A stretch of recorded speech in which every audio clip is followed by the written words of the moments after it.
Writer's Dream. This is another episode where we talk to authors about how they write their books, how they publish their books, and how they market their books. You can find us on Facebook. Just look for The Writer's Dream. We are on YouTube, but on YouTube it's a little bit more complicated. You have to look for me. And I'm Linda Maria Frank, and I have written the Annie Tillery Mystery series. So put my name in the search bar, my picture will come up. Click on the picture, and there are about 200 interviews in there. So if you are interested in reading or writing, you'll get some very interesting information from YouTube. And I also put the show on Cablevision. It's on channel 115 at 2:30 on Thursday afternoon. So we repeat the episodes. So without further ado, I am going to introduce our guest today, Geoffrey Wells. Geoffrey is a repeat offender, as I like to call them. These are people who've been on before, because Geoffrey is becoming a prolific writer. His first endeavor was actually a trilogy called the Freedom Trilogy, and it included 3 books, an eco-thriller, The Drowning Bay, Alone in the Ivory Cloud, which was about the ivory trade, and A Photo for the River, which was about searching for freedom in Mozambique. He had a career in IT, and he wrote he produced an animated film with his wife, Cynthia, which won 5 awards, and also an award-winning children's book, Moonglow. So, Geoffrey, you've been busy. Today's book, though, is something very close to my heart, and that is Neverless. And Neverless is hopefully showing up on your screen, not reversed. But at any rate, this is a young adult book, and it has wonderful plot, characters, and setting. So those are the 3 elements we always talk about, Geoffrey. So give me a summary of the book. Nevertheless is about Pablo and Mindy, who are soccer buddies, who stumble on a Prohibition tunnel, which leads to a mill, which is now being used to smuggle in opioids into Long Island. And Pablo is a dreamer kid, and he has his own father issues. Mindy's father, it turns out, is a doctor who has fallen into addiction. And they decide that because they are both underage, obviously, they're 12-year-olds, they need to try and stop this flow of drugs. And so they set about helping each other's family, particularly their dads. And that's really what the story's about. Yeah, I thought the idea that both of them were trying to help each other's fathers or their own fathers was a very nice adjunct to the plot. The plot's exciting. I mean, it really moves along. You use the setting of Long Island, and are these places that you know about? Yeah, the mill is a grist mill on Mattatuck Creek or inlet. It was used during Prohibition to smuggle in what they called hooch, and has a very interesting history. It was one of the hot spots during the 1920s, so it was a speakeasy, but it has fallen to disuse and is now abandoned. The property has been bought, but I thought, what a great setting for this mystery to take place, because it's the perfect place for an underground secretive drug gang to bring their drugs in via the ocean and therefore avoid detection on the freeways and the roads. Yeah, I don't think that people in general are aware of how much Long Island was involved in all kinds of smuggling from Absolutely. the very early colonial days. Just for instance, Fire Island, the fact that there's a bay and that they can come through the inlets and be in calm water. And then, of course, the South Shore of Long Island is noted for all of those creeks and inlets and whatnot where smuggling took place.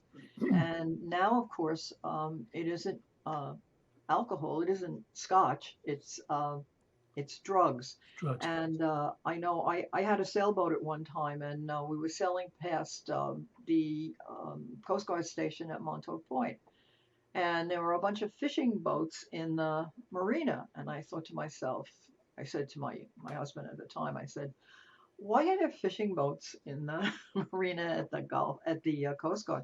And he said they're boats that have been confiscated because the fishing boats were used to bring drugs in. Yeah. So I think that's a very interesting aspect of Long Island, and of course the beauty of the seashore of Long Island, and you bring that in quite nicely as well. So tell me about Mindy and Pablo. Are these people based on, because you really have a good grasp.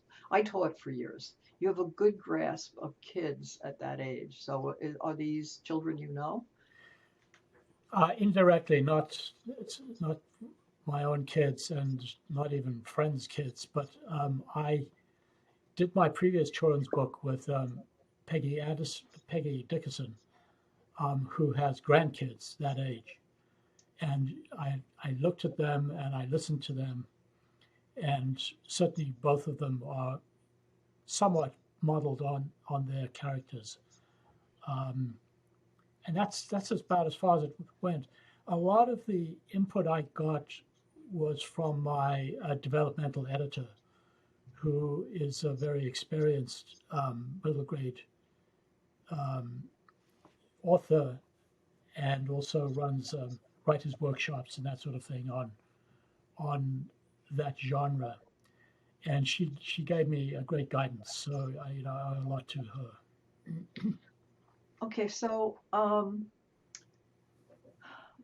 did you, when you switched genre to into young adult, um, what was your motivation for that altruistic, or was it because I don't know how to say this politely. You think that that's a better sell?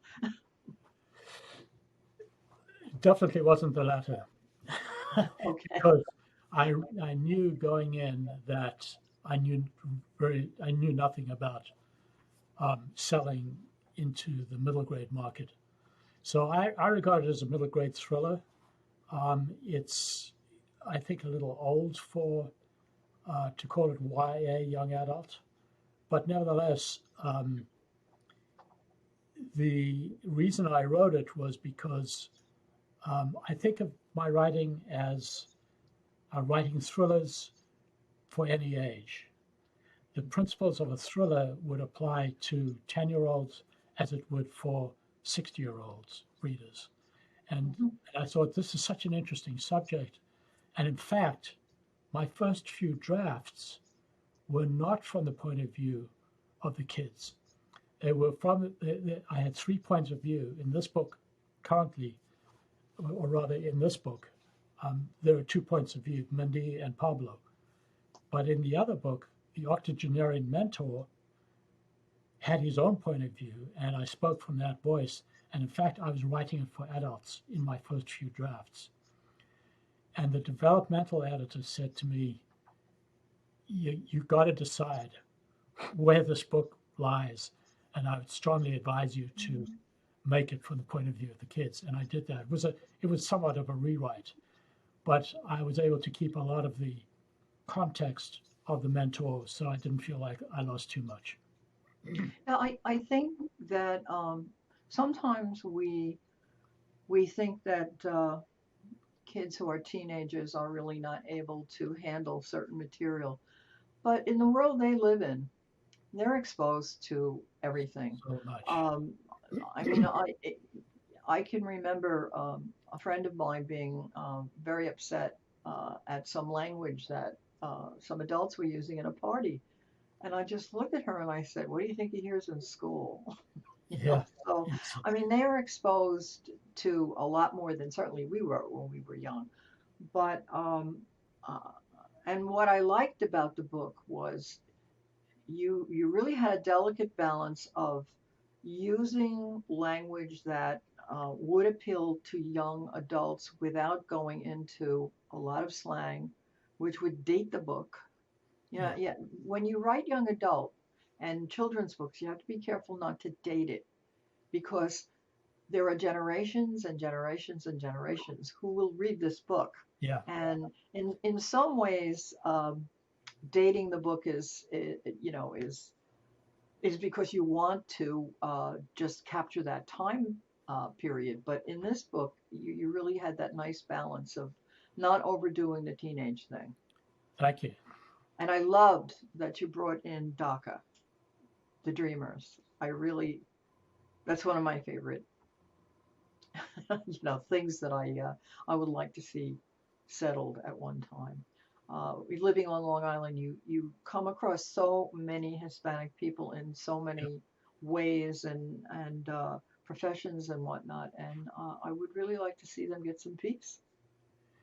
absolutely. The Yeah.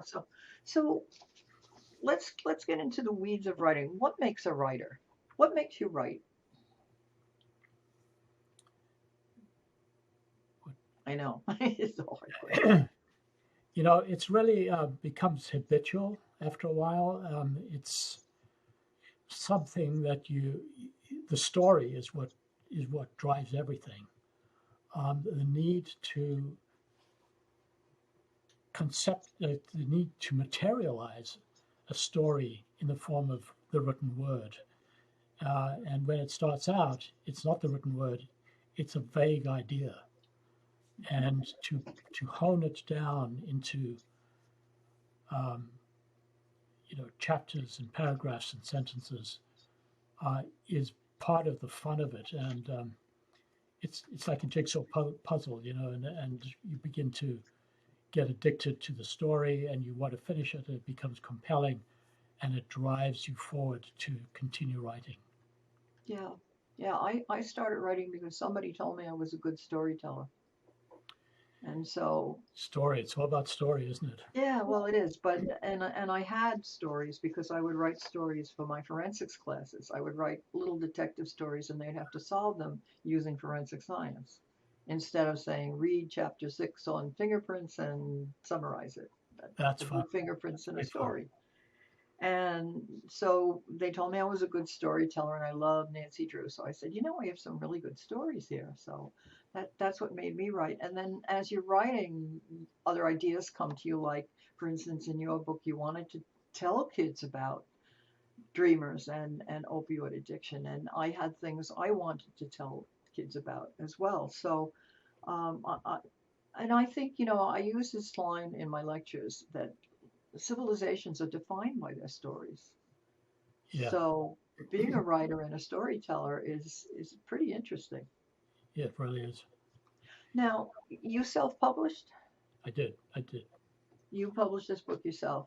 Yes, Ah, the joys of self-publishing. So, yeah. but you really come from a business where you probably know people in the business who can help you out. Am I right or am I wrong? I wish you were right. Ah, okay. Well, I join the don't. I club. don't really know that many people. I mean, I have a network of associations and alliances and writers groups and that sort of thing. But you know, there's no motherly hand there guiding me through this process. You're on your own. You're just Well, you pretty much, you had experience with other books too. And I liked self-publishing because I was in control of everything. yeah. And there have been times when I have come across people who've wanted to take my books and publish them. I don't want them to. I like having control of them.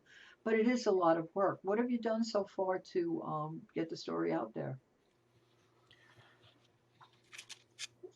So my strategy, for what it's worth, was to publish the paperback first Mhm. and get that out there, so into people's hands, so that they can have a chance to read it, and then a little later publish the ebook. But when I did that, I determined that I needed to give away a certain amount of books to generate reviews. Mm, And so I used a service called Free Booksy, and 1,100 readers downloaded my book. within the first few days. Then I used another service, which is UK-based, called Hello Books. And then I used Goodreads. And I have a Goodreads giveaway coming up. It's in the process right now, and the final drawing will be on the 27th. And so far, there are about, I think, 469 readers who have put it onto their TBR list, their to-be-read list. And as you know, Goodreads, when you enter a giveaway, you get a notification, an email saying, please read the book and review it, which is great. So it's the long game. So there's no magic bullet as far as I know, unless you buy lists, which I don't believe in. I just think that's phony. So I'm sorry. Go ahead.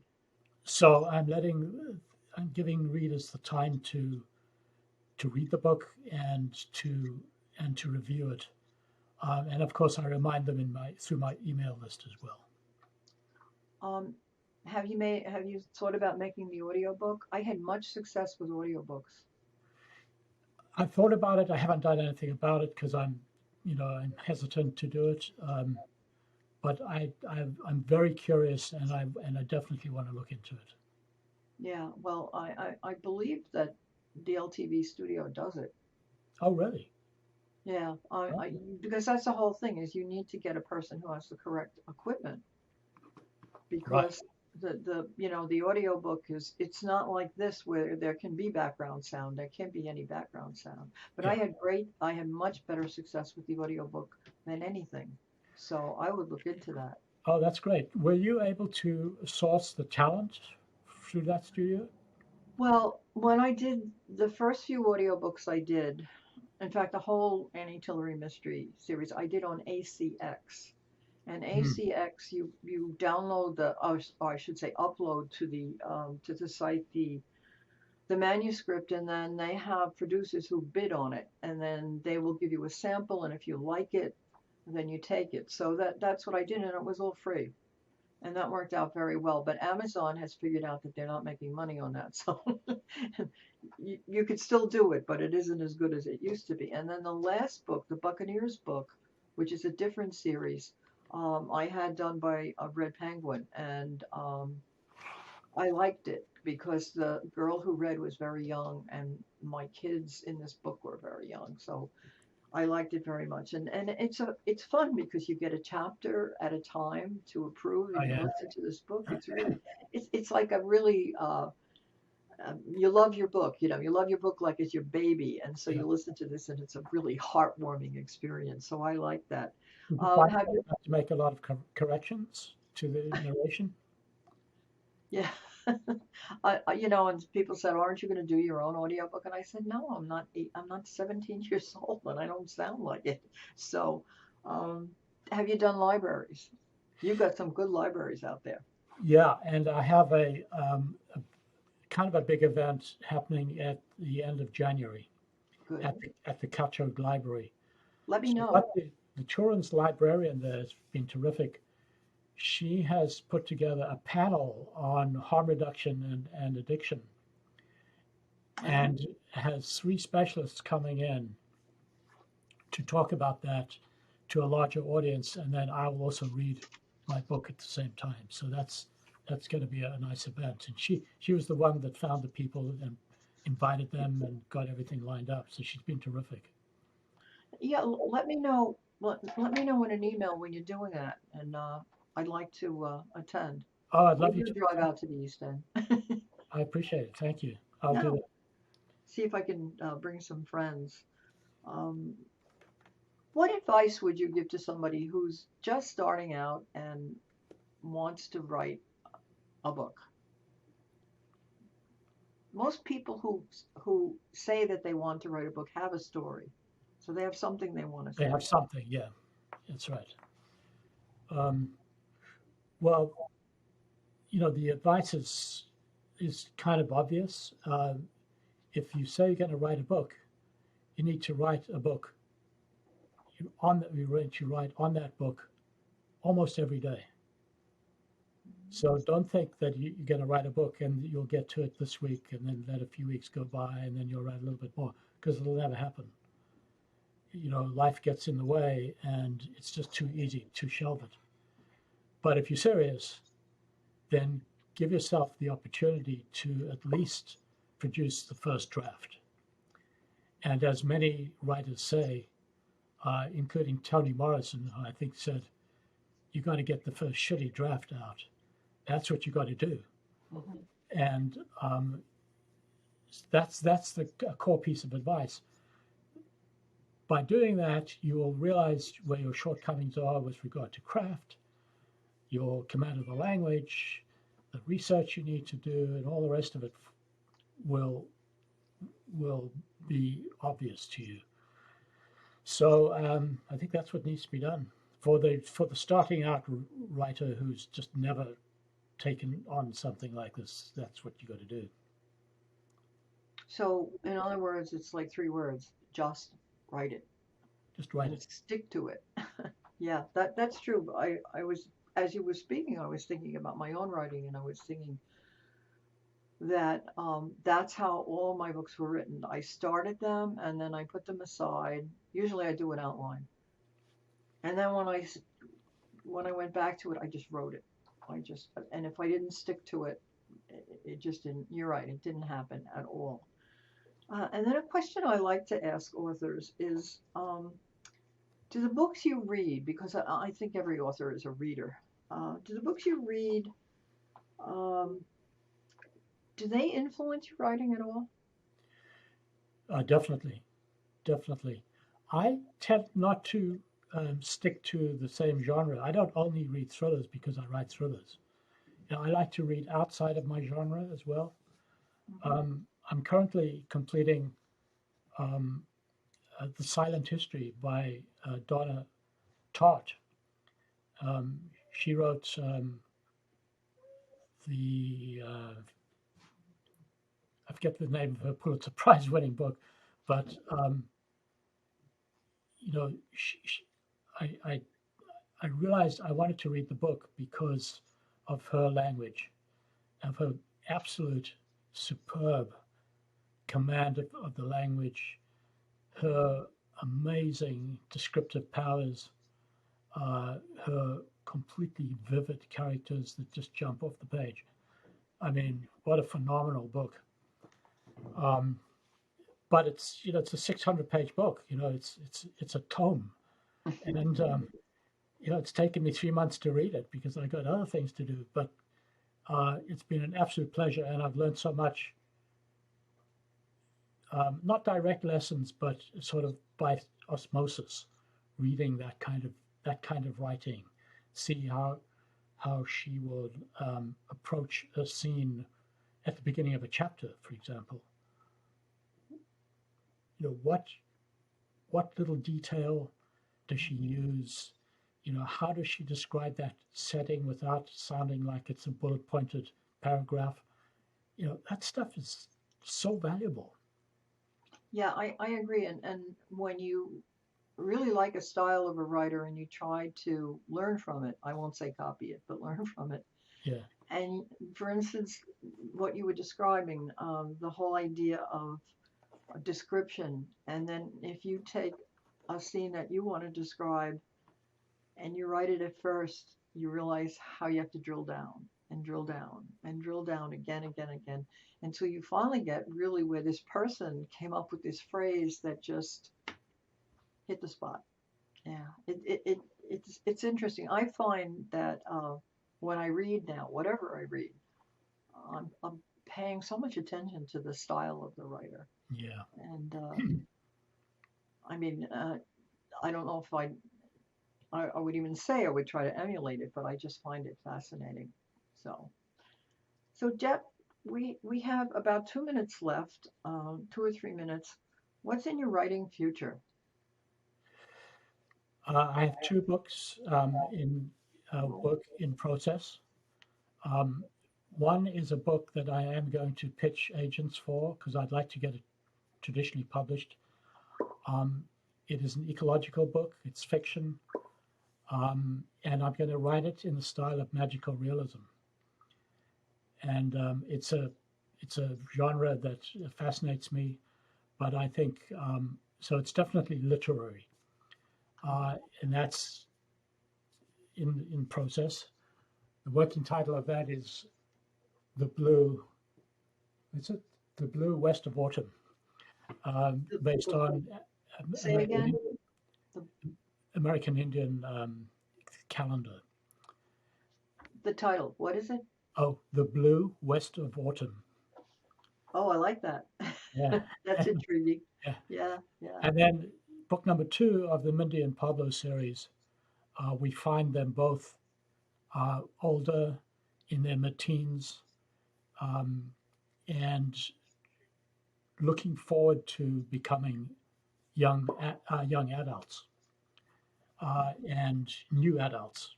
And so we'll find them in a different space, more confident, more screwed up, more mature, more complicated book, which I'm looking forward to writing. All right. It sounds like you got your work cut out for you. Yeah. And I like the fact that all of your books have a message. There's always, and I think that's important. I think if we're going to take the time to write, we should write the message. So it's been a pleasure having you again. Thank you so much. And I really, really enjoyed the book. I really did. I could not put it down. So, and I have to say to you that I have an adult following on my book. People my age, people like 60s and 70s. I'm sorry. They love the book. Yeah. Fantastic. Well, I'd love it to appeal to a broad audience as possible. So yeah. So you have that audience. I'm going to email you something about writing reviews. Not that this is a new job for you, but I think we could do a trade-off on reviews, and that would be. I don't know how many reviews you have. I haven't looked at the book on Amazon yet. So yeah, I have very few. I have some good editorial reviews from doctors and specialists and that sort of things. Yeah. But they don't post on Amazon. They give me they give me a nice blurb, but they don't post on Amazon. So I'm looking for those reviews. Yeah, exactly. Okay, so we'll be in touch, and thanks again for being on my show. Well, thank you so much for the opportunity. I appreciate it. You're welcome.